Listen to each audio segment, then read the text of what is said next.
Yo, I'm Gunnar and I'm making a game solo. And this month I've been spending most of my time on the combat system. More specifically, I've been focused on improving the game feel and making every attack, ability and interaction feel as satisfying as possible. One of the plagues of a combat system is having unresponsive inputs. When it happens, attacks feel delayed, inconsistent or frustrating for the player. So this month was all about responsiveness, combat flow, juggling, spirit management, visual effect, and the foundations for future combat customization. One of the easiest ways to make an action game feel terrible is when the player presses a button and nothing happens. Even if the combat system is good, those tiny missed inputs can make the whole game feel unresponsive and frustrating. So for my game, I spend a lot of time improving something called input buffering. The idea is pretty simple. Whenever the player presses an attack button, the game remembers that input for a brief moment. That means if you press the next attack slightly before the current animation finishes, the game won't ignore your input. Instead, it will automatically execute the next attack as soon as possible. Without this system, players can lose combos simply because they pressed the button a fraction of a second too early. And honestly, that's one of the most frustrating things that can happen in an action game. To implement this, I'm using Unreal Engine's enhanced input system. Whenever a combat-related input is pressed, I store it temporarily and automatically clear it after about half a second. And then, when an attack animation reaches a combo transition window, the game checks whether a buffered input exists. If it does, the corresponding attack is triggered immediately. It's a relatively small change, but the difference in feel is huge, and the combat feels smoother, more responsive, and much less rigid than before. And what's more satisfying than hitting an enemy? Never letting them touch the ground. For my game, I added a juggle mechanic to my combat system. Whenever an enemy is launched into the air, they enter a special airborne state. If you manage to hit them again before they land, they'll continue bouncing and stay trapped in the combo. As long as the enemy remains in these juggle states, they are unable to fight back. The challenge becomes keeping them airborne for as long as possible, and that's where the Spirit Companion becomes really interesting. With the right timing, players can weave spirit attacks between the hero's own attack to extend the combos and prevent enemies from touching the ground. This goal is to create those stylish moments where everything flows together seamlessly. Player attack, spirit attack, launcher, air combo, heavy finisher. The better your timing and coordination, the longer you keep the combo going. One challenge when designing a combo-heavy combat system is preventing players from using the same exact combo over and over again.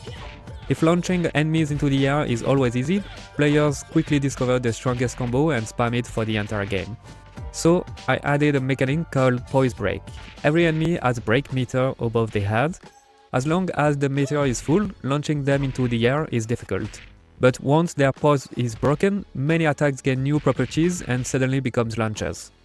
Moves that normally keep enemies grounded can now send them flying and start powerful air combos. What I like about this system is that it creates different phases during a fight. At first, you are trying to break the enemy's defense, and maybe you're using attacks that don't deal much damage, but are great at building break. Then, once the enemy is vulnerable, your priorities completely change. Now you're looking for launchers, juggle, high damage combo routes. The result is that players are constantly adapting their strategy instead of repeating the same attack sequence from start to finish. And even against a single enemy, combat becomes a series of decisions rather than repeated combo routines.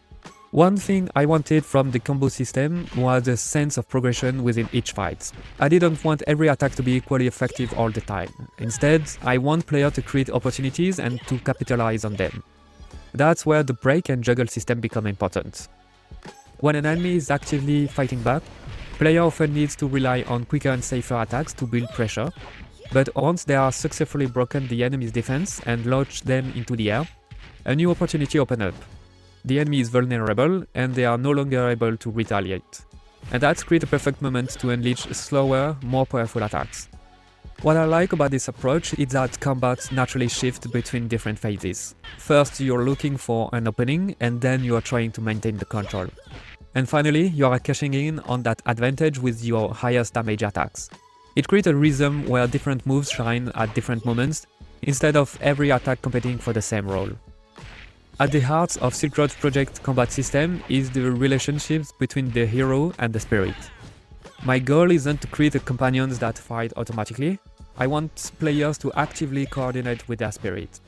The strongest combos happens when spirit attacks are inserted at exactly the right moment, and used correctly, the spirit can extend combos, maintain juggles, create openings, or keep pressure on enemies long enough for the player to continue attacking safely. The ideal experience is rewarding players who develop rhythm and timing.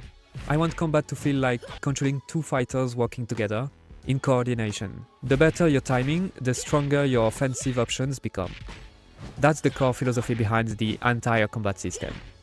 And one of the biggest challenges when designing a companion-based combat system is preventing players from spamming the companion button. In SILKROAD Project, you fight alongside the spirits that can attack independently from the main character. The problem is that in an early version of the combat system, there was nothing stopping players from calling spirit attacks over and over again. And once players can spam a powerful tool endlessly, timing stopped mattering. Why wait for the perfect moment when you can just press the button whenever it's available? That completely removed the satisfaction of mastering the combat system, so I added a resource called Channeling. Every spirit attacks consume a portion of this resource, which slowly regenerates over time. But if players completely drain the gauge, the spirit enters in a burnout state. During burnout, the spirit loses its combat form and becomes unavailable for several seconds. Now, every spirit attack carries a small decision. Do you spend resources aggressively to keep a combo going, or do you save them for a more dangerous enemy later? What I like about this system is that it doesn't prevent players from spamming, it simply gives that choices consequences. And I think meaningful decisions are usually more interesting than hard restrictions. One unexpected thing I've discovered while working on SILKROAD Project is that I really enjoy drawing animations by hands. This month I needed a simple smoke puff effect for the spirit burnout state, and in the past I probably would have tried to create it entirely with shaders, materials and UV distortion. Instead, I decided to draw the animation frame by frame in Krita, and honestly I had a lot more fun than I expected. The more hand-drawn animations I make, the more confident I become. I'm still learning, but there is still definitely room for improvement, but I've reached a point where the results feel good enough for the project. And more importantly, I love the personality it adds. The hand-drawn approach gives the games a more anime-inspired and cartoon-like feel that fits SILKROAD Project much better than the purely procedural effects that I was making before. So I think this is a direction I'm going to keep exploring as development continues. One thing I've been thinking about lately is how to let players express their own playstyle through combats. This month I added a new system of special spirit abilities. Players can hold the R2 and press one of the controller's face buttons to activate a special skill. Once used, that skill goes on cooldown before it can be used again. The animation has still placeholder for now, so try not to judge them too harshly, but the system itself is already working exactly as intended. What makes it interesting is that different skills can serve completely different purposes. Some focus on raw damage, others are designed to break enemy defenses more quickly, and some provide utility options like healing, counters, or defensive tools. The goal isn't to create a single best loadout, it's to give players meaningful choices about how they want to approach combat. One thing I wanted to avoid was unlocking every combat ability the same way. In a lot of RPGs, new skills come from leveling up, gaining experience, or defeating stronger enemies. In SILKROAD Projects, many of your spirit abilities are learned in a completely different way. They are unlocked by helping people. The game revolves around managing a guest house that travelers visit throughout their journey. As you build relationships with these guests and improve their satisfaction, they'll eventually teach you new combat techniques and abilities. I really like this because it connects two completely different parts of the game. You're not becoming stronger simply because you defeated more enemies. You're becoming stronger because you've met people, helped them, and earned their trust. Then, before heading out on your next adventure, you can choose which ability to equip and build a combat style that fits the way you want to play. For me, that's a much more interesting form of progression than simply gaining another level. So that's everything I worked on this month. At this point, most of the major combat systems are finally in place. The next step is expanding the content built on top of those systems. That means more animations, more combo routes, more spirit skills, more attacks for both the hero and the spirit, and probably a lot of iteration and timing and balance. One of the biggest challenges ahead will be finding the right rhythm for combat. Combo windows need to be long enough to feel fair, but short enough to make successful execution satisfying. And I want players to feel rewarded for mastering timing, much like in a fighting game. Looking further ahead, the spirits will eventually be able to switch between multiple forms. I've already planned 3 of them. However, for the next demo I'm likely going to focus entirely on the 5th form. The wings and tail forms will come later in development. As always, thank you for following the progress of SILKROAD Project, and I'll see you again next month for the next devlog. See you, bye.